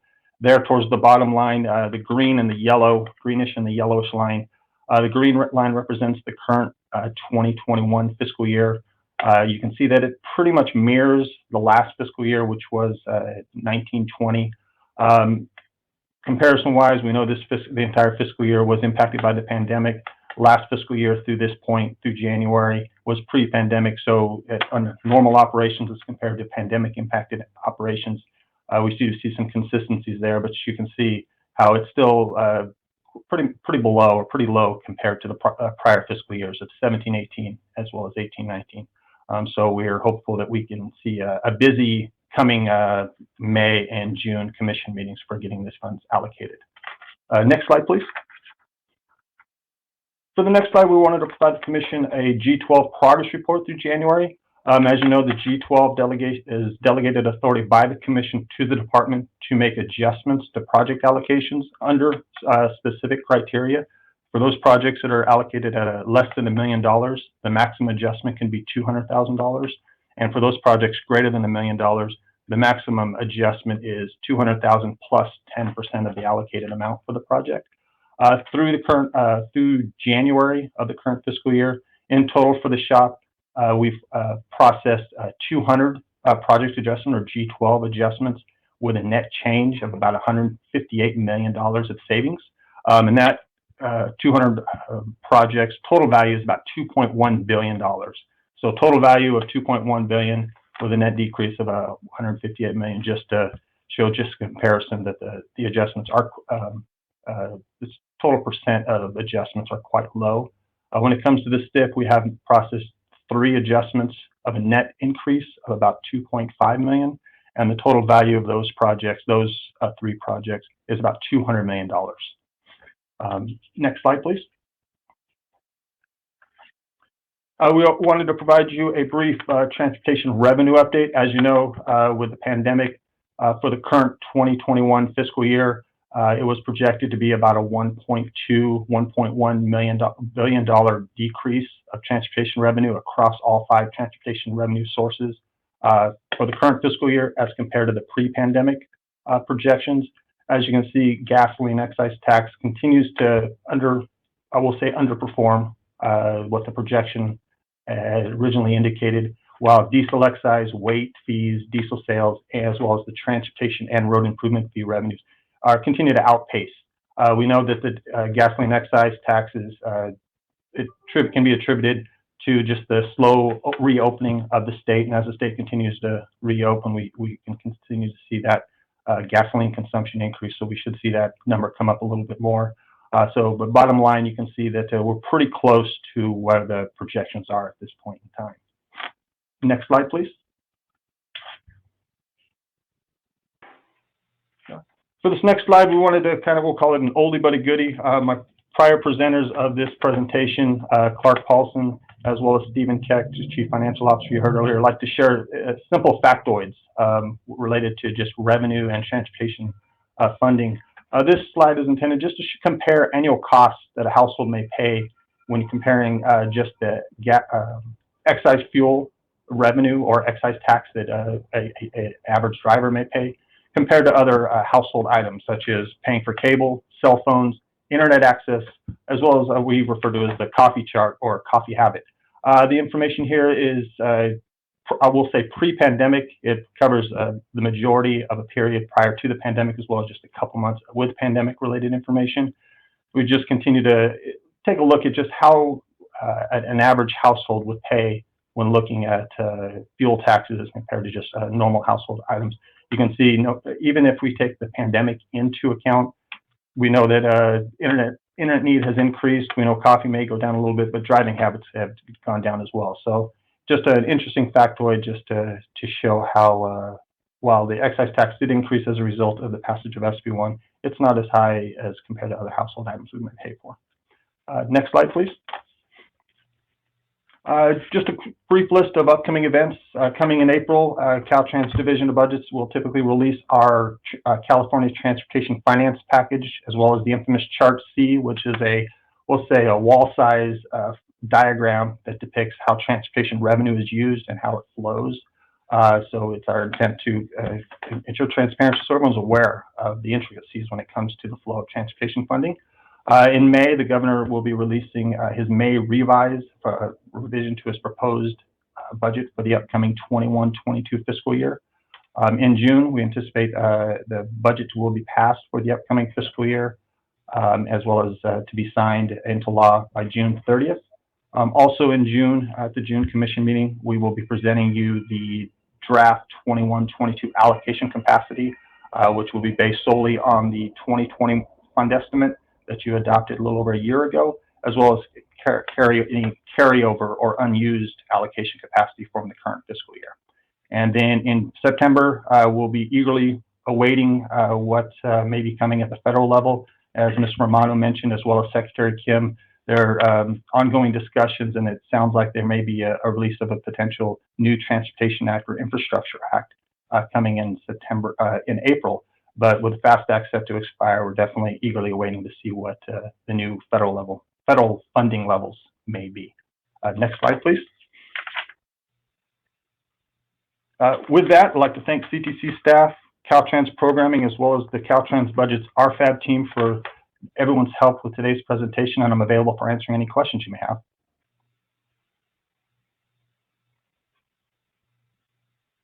Thank you so very much, Mr. Duncan. And with that, Senator Newman or commissioners, do you have any questions? Seeing none, I want to thank you very much for this timely report. And now, as we are at 12:07, I'm going to give us a half-an-hour lunch break. So let's go back into session at 12:40, please. Thank you, and I look forward to seeing you at 12:40, where we will take up item 15 and beyond. Thank you very much.